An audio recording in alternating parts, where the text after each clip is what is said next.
Hello, everyone, and welcome to episode 60 of Superannuated Starman. I'm your host, Sean Ryan, and as always, I'm joined by Chris Duerksen Sup? and Cory Braucks. Usually.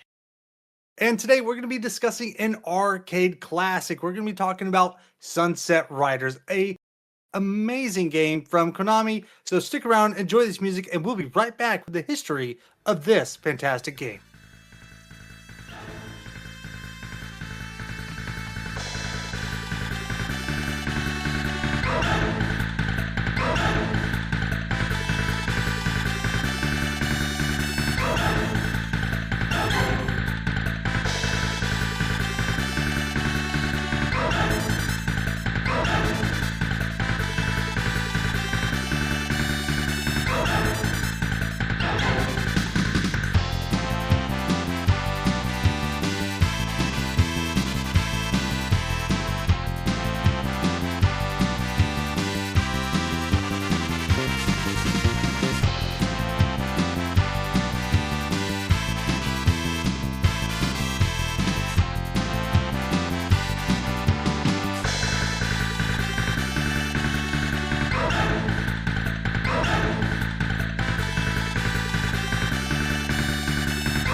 In the early 1990s, Konami was still riding the wave of success from their side-scrolling action-adventure games such as the Teenage Mutant Ninja Turtles, Aliens, and The Simpsons.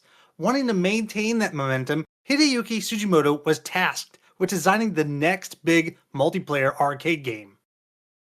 A fan of classic spaghetti westerns from the 60s and 70s, Sugimoto realized that there was a distinct lack of western-themed video games on the market. Combining his love of the Wild West and taking gameplay inspiration from Contra, the idea of Sunset Riders was born.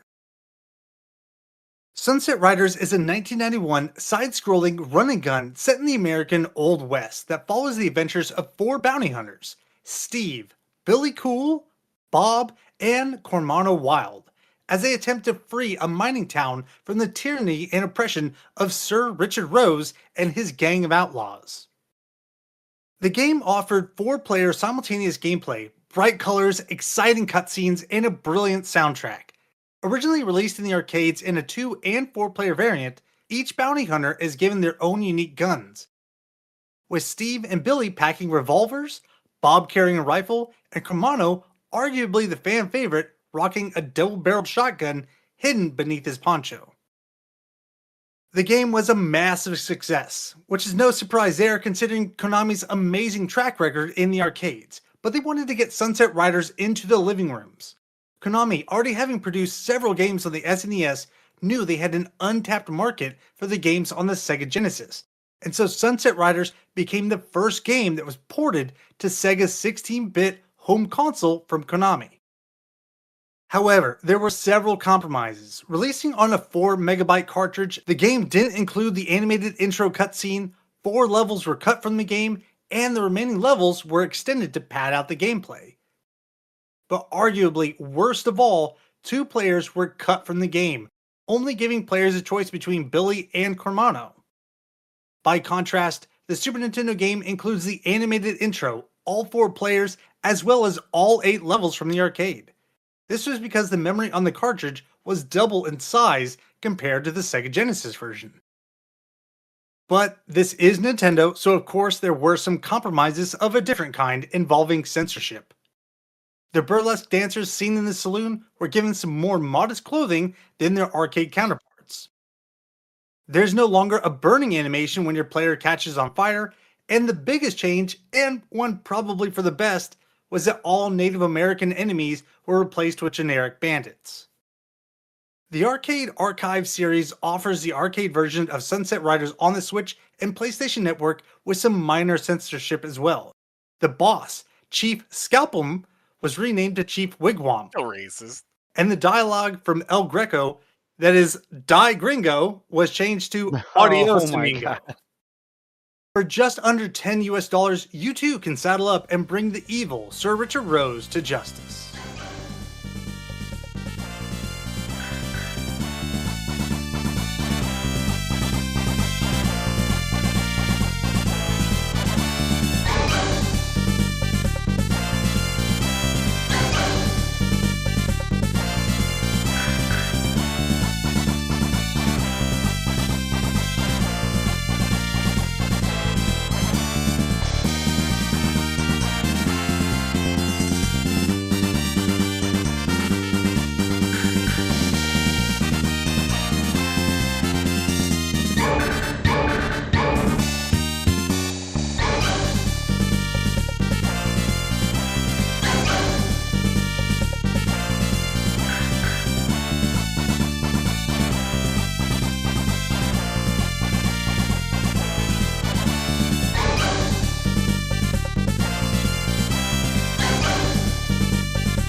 Welcome back, everybody. I hope you enjoyed that music. For this section, we're going to talk about our childhood memories. I couldn't remember a lot about this game before we were playing it. As soon as that attraction came up, where you're introduced to all four characters, and the second that you see Steve's boots hit the dirt before that shootout, it all came flooding back to me. I remember standing in the arcade and waiting behind some older kids to play, just dying because of how cool it looked. When I was younger, my father used to watch a lot of those westerns, all those Clint Eastwood films, even older stuff from the 60s like Django. I don't know if you guys have ever seen that, but it's just a really old western. And while I don't really like them much This now, is very off topic, but did you know John Wayne was like over like I think it was like 117 westerns. yeah, he's done a ton of them. And my father loved them. But even though I don't really enjoy them much now, I really loved them as a kid. I really wanted to be a cowboy when I was little, and Oh this man. game was kind of my chance to be a part of that. And years later, when it was ported to the SNES, this game was one that I rented as often as I could, and I never owned it, and I still don't to this day, which is a humongous bummer because the cart alone for the SNES is around $100. While the Sega Genesis version is much cheaper at $50, that's not the one I have memories of. And like I said in the history, it's missing so much content. So Yeah, I don't want that one anyway. I did watch a video comparing the two, and the Sega one looks like they got ripped off. Like were the prices like when you're buying these in the store, were the prices the same? I'm sure they were, yeah. Yeah, I'd imagine so. The Sega kids got ripped off by that because it's missing half the game, but it added multiplayer. That was just because they couldn't fit on the cart. Sure, but that's not enough. No. It's the same thing that happened with Turtles in Time and Hyperstone Heist. Like all of those levels in Hyperstone Heist are just so much longer than the Turtles in Time ones. And it's from Konami. It's the exact same thing all over again. When I was younger, I never beat it, even though I rented it. And Chris, I rented it from that place in Ogden, right next to the Pink House. Oh my gosh, the Pink House. I have so much like nostalgia for those old rental places, and Mhm. I kind of wish that was a thing, but it's so convenient to have everything streaming. But I do love physical media, and having that kind of stuff on hand is always going to be better in my eyes because you can never take it away from me. So Exactly. I never beat the game as a kid, even though I rented it a ton. But I was able to get through a stage or two on $1 in the arcades, which is pretty good considering how hard most of those games were. And I always chose to be Cormano, which Was this a 50 cent play or was this the arcade that I was in, it was a quarter. okay? What arcade do you remember? It was the one in the mall, Tilt. Okay. Oh, Tilt, not Aladdin's Castle. No, it was Tilt. Okay. Yeah. See, I don't even remember going into Tilt. Really? Yeah. Because I never would go into Aladdin's Castle, and you always talk about that one, Dude, but in my Aladdin's head, Castle was amazing. I mean, I like Tilt. That was, I mean, I guess I was a Tilt kid. Did Tilt have pizza parties? No, Tilt did not have pizza parties. Yep, no pizza parties. I bet it didn't have fanny packs either. Okay, I don't want kids having pizza parties in my arcades because then they get the machines all disgusting and greasy and gross. And you think those teenagers that are there for minimum wage in the 90s were cleaning those things? Absolutely not. You know, I don't even remember seeing any attendance working in Well, those who gave places. you Machines. You had to go up and get your little coins out of coin machines. I don't remember seeing any adults except for the ones that we walked in with. hmm. If you guys remember, which was your favorite character? Cormano. Oh, for sure. Corey, did you ever have one? I didn't honestly. I think I just played Billy the most. I should say Cormano as I did not play this as a kid. Like so. Well, Chris, do you have any memories of it? No, I really don't. I feel like I should, but I honestly I can't even scrape up anything. But the game does just feel so familiar enough that like it feels like I should have memories, but I can't draw up a single one. I don't even remember seeing the cabinet. Like I was looking at pictures of the cabinet of this thing. I don't remember seeing this game at all. Like this one completely evaded me in the 90s. That's so wild to me. Dude, I don't know. I don't know how you wouldn't see this cabinet if it was around because it's very distinct. Mm-hmm. It's that attract screen that just, as soon as I saw that, all those memories flooded back to me. I was like, oh my God, I remembered so much more about this game. Standing behind those kids and just begging for my turn and trying to put quarters up on the machine, and they would just knock my, they were kind of assholes, but they would just knock my quarters off because they're like, no, we're not done playing. It's like, oh, Jerks. this game looked so cool. Yeah, they were absolutely jerks, but Yeah, the color palette of this game is very. Oh my god. Yeah, that's one thing I was totally gonna comment on. Is just, I love the colors. I love how bright and the colors and horses with green hair and stuff. Like Well, so, like they managed to like merge a neon color palette with like an old western, like bleeding into the sunset kind of feel. It's very strange. yeah, it's weird, but it works. it's like taking the Turtles in Time color palette and smashing it into an old Western. 100%, yeah. Corey, what about you? Do you have any memories of this game? Did you ever play it on Sega I Genesis did when you were not play younger? it on Genesis. I've only played this in the arcade. I don't recall specifically where, but it was probably in the Mall of America. I just remember just it being, like you're talking about, just this old western kind of thing, and it is very much to me. In my mind, this is always like a Teenage Mutant Ninja Turtles clone, and the fact that it is from the same company, I've always kind of felt that way. So like, it was always just one of those things where it's like, okay, yeah, there's that like cowboy game. But it doesn't play anything like any of the Ninja Turtles games. Well, no, because they have That's what I was guns. just about to say. Exactly. Yeah, this is a shooter as opposed to a brawler.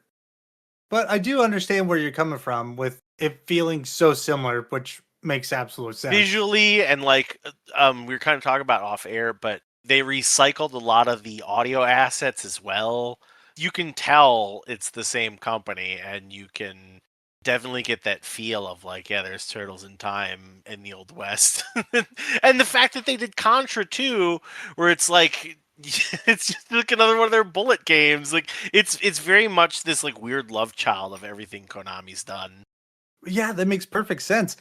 Even though I talked about him getting inspiration from Contra, I had completely forgotten that they were the ones that made Contra. God, I'm an idiot. To me, it absolutely feels just like you described it, like a love child between Turtles in Time and Contra and basically everything else that they've ever done because What, it what just was that other one we just played? Did they do? Was it Metal Slug that we were doing? no, that was SNK. But yeah, like it sort of feels like Metal Slug too, except not from a visual point, but definitely from the gameplay. Because Metal Slug's got that sort of like compacted two-stage feel to it, and this has the same thing where there's a lot of like saloons and guys on upper floors. You know what I'm talking about? Yes, and I'll talk about it more in our replay, but I really like the fact that there's so many layers. It's multi-layered for this game, and switching from going up on the balconies to back on the street level was just a great way to add to the gameplay there. And it just, man, They certainly utilize the space. oh for sure. And it's a beautiful game. Like this, the sprite work is phenomenal. Mm-hmm. But I don't think that we have too much to talk about with our history of the game. So let's take another break. When we come back, we'll discuss replaying Sunset Riders in the modern day.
Welcome back. We are doing a show.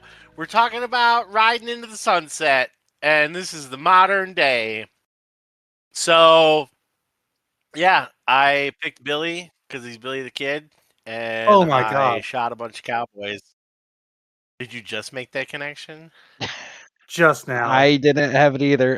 So, I shot a bunch of dudes, and then the guy, the last boss. No, no, not the last boss. The one, it's like the third one, I think, where he's on the balcony and he keeps ducking down. I got real mad because I couldn't hit him because he keeps hiding from me. The third boss, that's Oh, you got Dark me. Horde? That guy? No. He's talking about the guy right before Dark Horse. The one that has the barrels, and you shoot the barrels, and the barrels fall down. And he's like, "Bury me with my money." That's the very first boss. No, That's no, no, Simon no, no, Greedwell. no, no. No, it's not the first boss. Okay. So the first boss is Simon Greedwell. The second one is Hawkeye Hank. Hold on, I'll look it up.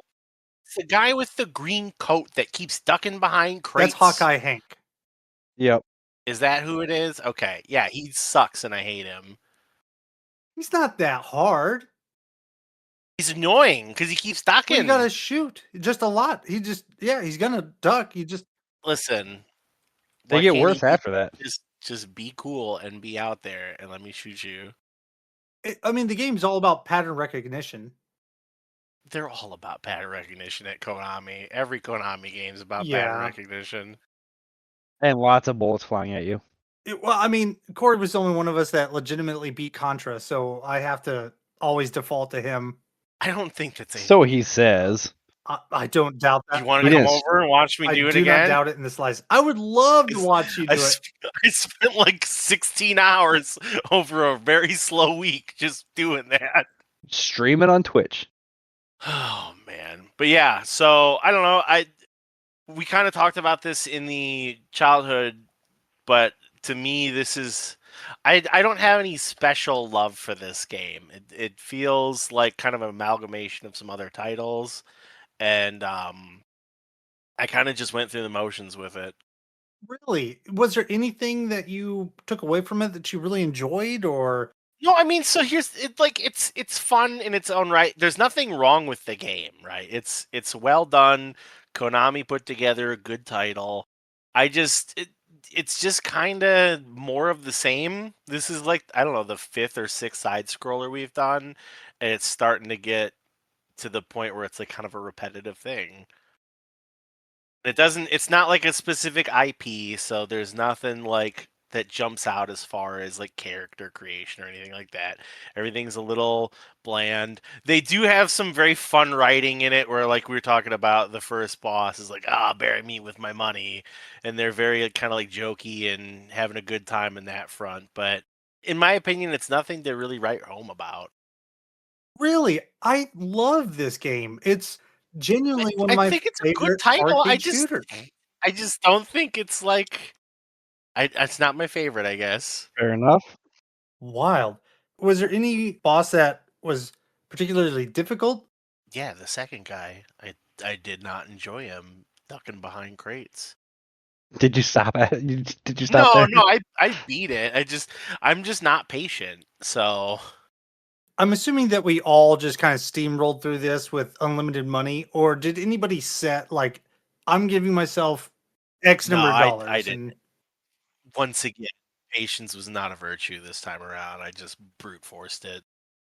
For the first few days of playing this, like as soon as I started playing this, I loved it. I loved the feel and it just I love these '90s arcade style games. So I tried at first, like I knew I was going to be using save states eventually, but at first I at least wanted to figure out which character I liked the most, which didn't take long. But once up until I figured that out, I was like, I can't remember how many continues I gave myself to try to see how far I could get. But the second level is pretty much as far as I got before I started using save states. really, Yeah. see, I don't think this game gets really hard until the mountainside siege. So the first part where I actually started having any difficulty was the okay, was it what was the boss after the train level? Dark Horse. Because the train level wasn't hard. Dark Horse.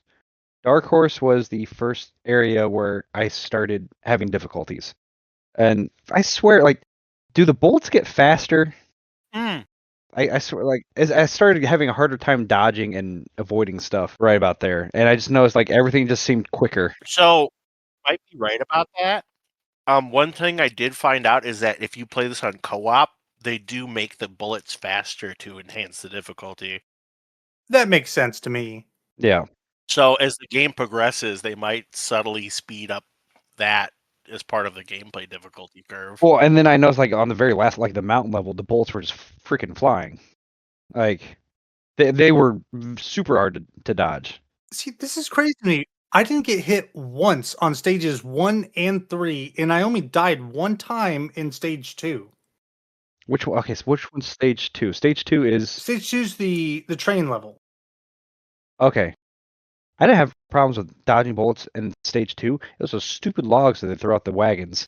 Yeah, that got me right away, right off the bat. Yeah, okay, and especially like I think I would jump over them and my horse would like barely touch it, and that was it. I really felt like this game was very fair, though. Oh no, so it's well balanced and well designed. Yeah, I felt this game was really fair. I felt that every time that I got hit, it's because I saw the bad guy, I saw him shoot, and I'm like, okay, I'm just not gonna get out of his bullet in time, or out of the way of his bullet in time. There's just no way. Yep. But I didn't blame like the game as being cheesy or anything. I just felt like I was just wrong place, wrong time, and especially towards the very end, which we'll get there. But Corey, I think we kind of cut you off. Did you have anything else you wanted to add about your replay? No, it was kind of a run of the mill thing for me. Wild. Chris, what about you? You were already Sorry. you kind of already went a little bit about your thoughts on the game. Did you have anything more you wanted to add?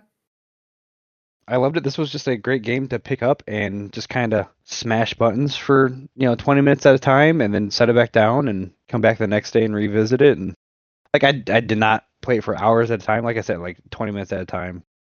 And well, it's just a nice, bright. I don't know if cheery is the right word, but it made me feel cheery. And it was just a nice, fun game where I didn't have to think too hard, and it really was just kind of zone out and just watch for bullets and just kind of dodge them. I almost kind of got like the same vibes as like playing like what are those space shooter games where you're like the ship and Oh, there's a ton, like uh Gradius or R-Type. yeah, like great. This game almost made me feel like Gradius because especially like on the horse levels where you're just kind of dodging the bullets as they come at you and you're just kind of clearing the whole stage and getting power ups and trying to get as much spread on your bullets as you can. And I'm so glad I don't know, the console that I was playing on had a joystick on the controller, so that way instead of just a D-pad. Well, to circle back, Konami also did Gradius. Oh my gosh, it's all connected. And talking about the D-pad, I had a fairly easy time playing on the Switch Pro Controller, but the bonus game, that I thought was pretty tricky trying to do that on a D-pad. Oh, that's I was totally gonna mention the bonus game. I love the bonus game. Thank God for the joystick. The bonus level I thought was so clever the way they did that, where it really simulated like like an actual gun arcade game. It made me think about, is that Hogan's Alley? Corey, do you know what I'm talking about? Ah. Yeah, Hogan's Alley. It was a light gun game for the NES. But yeah, that's kind of what I thought of when I was playing that. Oh, like the old gangster game? Yes, okay. Yes, yes. But for me, the game was definitely way shorter than I remember playing it.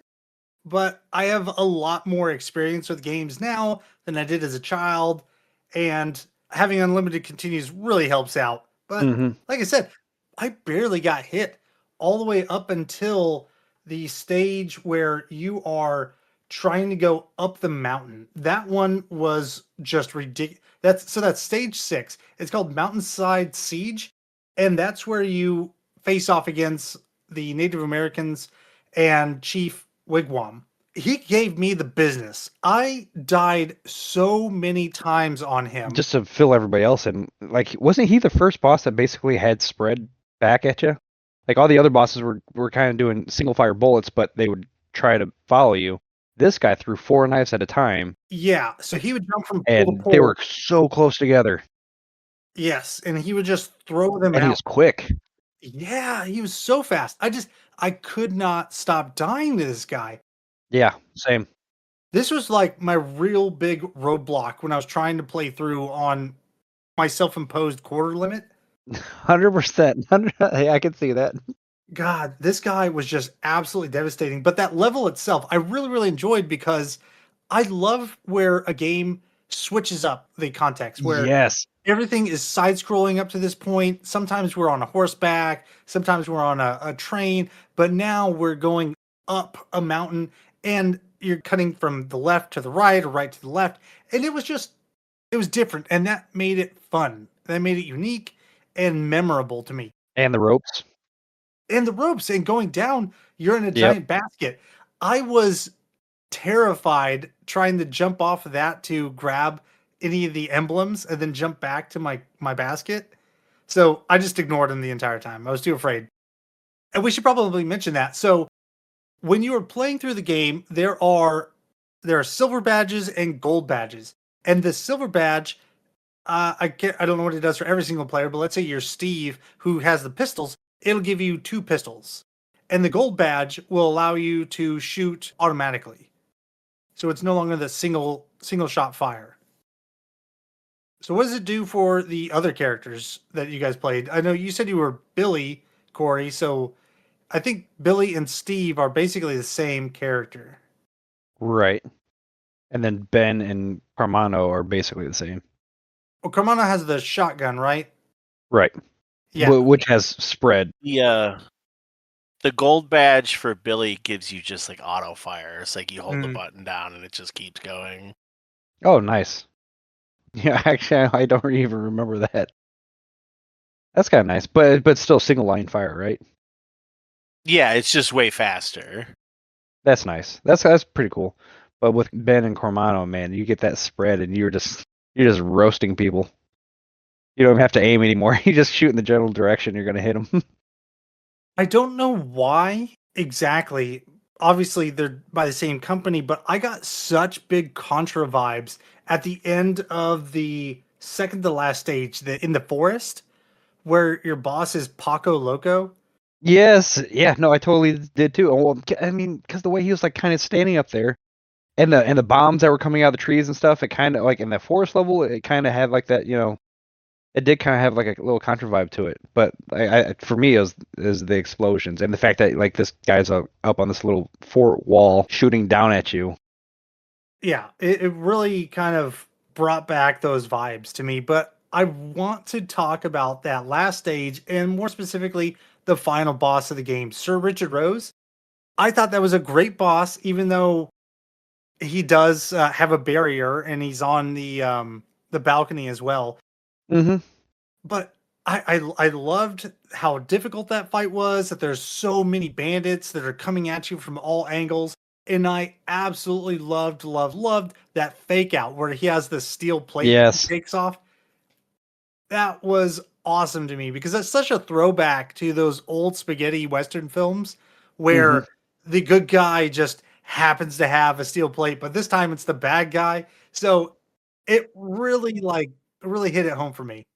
For me, I still think of Back to the Future, which is obviously making a reference to that old John Wayne movie. But That's a good point about Doc Brown wearing the steel plates when he gets shot by the Libyans. no. When Marty McFly, like when they're back in time, and he wears that the like the steel plate for his gunfight. Oh, you're talking Back to the about Future 3. Back to the Future 3. Yeah, I was thinking Yeah, yeah, he wears a bulletproof vest in the first one. right. But speaking of that last fight, I also wanted to just mention like how much I love that level, and well, all the levels in this they just have such that cool, spaghetti western vibe to them. But then on this last level, I mean, it's ties right into it, but I didn't see it coming. But like when you get up, because you're still kind of like climbing up a mountainside, sort of. Yeah, it's his fortress because you'll occasionally get on these platforms with the Gatling gun and you'll shoot out these barriers Yeah, that you have to then enter. and then when you get up to his fortress, you see the red carpet and the ornate statues and the roses, and it's like yeah, he's that fancy pants boss that you know that doesn't embrace the Western vibe that everybody else does. Like he's trying to be elegant Like a city boy. and contrary. Yeah, yeah, yeah. You're killing the city boy in his fancy little castle. Oh, and I wanted to mention I did check out the SNES port to see if my memories really matched up, and it's an excellent port.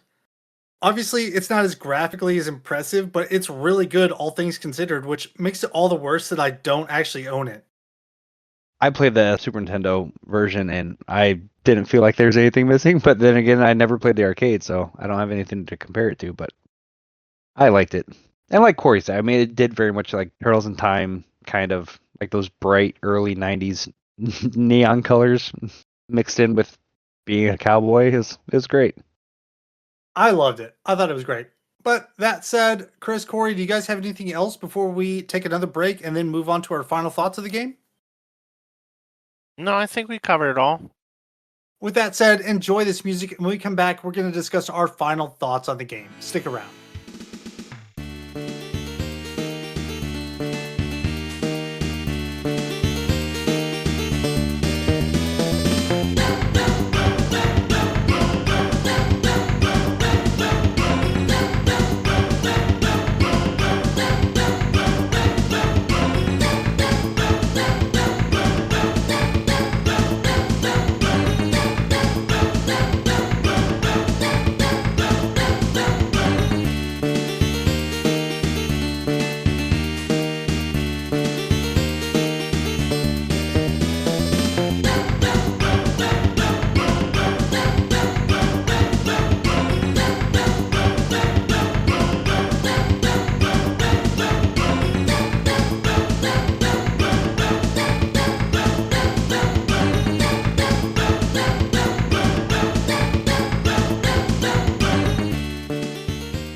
Welcome back, everyone. This is our last section, so we're going to be discussing our final thoughts on the game. Is it worth replaying? Is it worth recommending to a friend? Corey, you had some Not negative, but they weren't glowing reviews of the game. So, what about you? Is this something that you would ever recommend to somebody to try, or should they pass and just play Turtles in Time? I mean, I'm not I'm not like jumping out of the streets or whatever to praise this thing, but it's not a bad title. So, like, if anybody wants to play like a cowboy shooter, I guess like go for it. Stunning. I mean, what do you want me to say? Like, to me, it's a little generic. But what makes it generic? There's like no cowboy stuff out there. If anything, this is like the exact opposite of being generic. It's generic in the sense that I guess I've seen it a bunch already. Okay, that's fair. If you had never played Turtles in Time, do you think that this would take that kind of spot for you? How can you compare? Like, I just want everybody listening to know they are not comparable. Like, But so like they have similar art styles. They have colors, they have similar colors. they have the same like no, they definitely have a similar art style. They have like some of the same audio files. They definitely share like I think a lot, honestly. And they're both side scrollers. Like, yes, one's melee versus ranged, but it's like waves of dudes and bosses, and the bosses kind of all feel like the same, like Konami brand type of guy. And I don't know, like I so we've played Metal Slug, we've played this, we've played Contra, we've played Turtles in Time, we've played like Streets of Rage. Like this is nothing. This is not new ground we're treading, I guess. No, but I think for me, what makes this game so great is that it does have so much in tune with Turtles in Time, which I think is one of the greatest arcade games of all time. Sure. Because it is this cowboy aesthetic. That's what makes it so great. I think it's just absolutely it's well worth the price. $10 to get this game on the arcade archives to have all these different variants. And this game we've already talked about it so many times. It's fast paced, it's colorful, it to me like it's very charming, despite the massacre of dozens and dozens and dozens of people. It's still fun in a kind of It violent, doesn't whimsical feel way. like you're killing people. Well, because it's designed to, for children. Yeah, it's fun. I mean, I guess even the cowboy thing for me, like I don't want to say it's like overdone, but like there are other like you can go play Wild Guns, like Yeah, I love Wild Guns. Man, Is that maybe what I we're playing still want to next? be a cowboy. I don't You know. did Chris, move to Texas. I did. Chris, what are your thoughts? What about this? Is this something that you would ever show to your son, or is this something that you're going to keep playing afterwards, or what do you think? You know what? I think I'll probably pick Turtles in Time over this game. But I absolutely love just picking up and playing it, and I'm easy to please. Like, I'd never played this before. It was fun within the first 10 seconds. On the Super Nintendo version, you can lower the difficulty, which I recommend if you want to have more fun. And yeah, it's just a nice little turn your brain off and just have fun looking at bright flashing lights. Like, it's fun. I liked it. here, Sean, this is what I'll say. If I saw it in an arcade, I would spend quarters on it. But am I going out of my way to play it versus anything else? No. Perfect. I love, yeah. If we were in an arcade, be like, hey guys, let's go play this one. But like, I'm not gonna say, dude, you bored? You gotta check this game out. Then I'm the only one that says, "Hey, you should absolutely own this game." For all of you out there, you should own this game. It's fantastic. It's under $10. Buy it. These guys are naysayers. Oh no, I'm not a You naysayer. you It's are. fun. You're not dedicated enough. There's not enough dedication. You're not a member of the cause, Chris. I'm I'm sorry. okay. I'm Exactly. glad that you told me to go out and buy this game because this game was fantastic. So I appreciate the excellent recommendation. But not good enough to show your son. Okay, hey dudes. Okay. This game is way too hard for him. And he's What? at a sensitive Good. age where if he plays something too difficult, he's just gonna turn it off and never revisit it. Oh no. Well, then clearly you need to do what our parents did and take away everything else because he can only afford one game a month, and this is what he chose, and he chose poorly, and now he has to get good. Gibson chooses Kirby, and like he loves Kirby. That's his Kirby's a good speed. title. Kirby's a great title, but it's also Impossible to incredibly lose. easy. Yes, exactly. That's why it's great for him. That's fair. This game you can get shot a lot. Yeah, you Yeah. do in traditional Konami fashion. There is no life. You just get killed, and then you come back. But it's not one death per like quarter. Like you No, get yeah, Right. okay. So lives. you get lives, right? So you have like 4 lives or whatever. It is But the death of your power ups. it's like you don't get hit and then fall backwards. There's no health bar. Like you just die and fall back down from the screen and then start over again. And there goes your power ups. And then sometimes it is impossible to move forward because you were relying on your power ups a little bit too heavily. That's true. If you're doing too well and you get got, then it just sucks. Yep. And you're like, I can't get back here. Like, I can't beat the stage with a normal pistol. Anyways, guys, thanks for your opinions on this. This has been a lot of fun. I loved hearing you guys' opinions, whether they're in line with Wrong, mine or apparently. not. Oh my god. I can't call We're them trying to use wrong. the word wrong. You were holding it in. Yeah, it's the wrong opinion. This is an amazing game, guys. You all owe it to yourselves to try it out. Viewers at home, it is fun, but do what you're gonna do. Would you say it's worth $10? Yeah, it's worth $10. Like I Okay. said, if I saw it in an arcade, I would put $1 in to play it, like because that's what the economy's like these days. But Would I'm you just put saying, $10 into it? well, not for one sitting, no. Oh. But What if I'm you were just, with friends? well, it depends. Is there alcohol involved? Are we fighting? Oh, I I love beer mean, arcades. okay, what if you gave each, what if it was you and 3 other You're being friends, ridiculous now, but If it and you was each me and had 3 other 250? people, we would find the X-Men cabinet. There you ooh, go. how come we haven't done that yet? I don't Let's know. do that. Do an airbuster. Guys, thank you so much for everything. Our next game is going to be Airbuster for the arcade, a side-scrolling shooter, which we were literally just talking about. Chris, Cory, as always, thank you so much for everything that you do. I love these discussions. They're awesome. For everyone out there, thank you so much. We've been Superannuated Starman.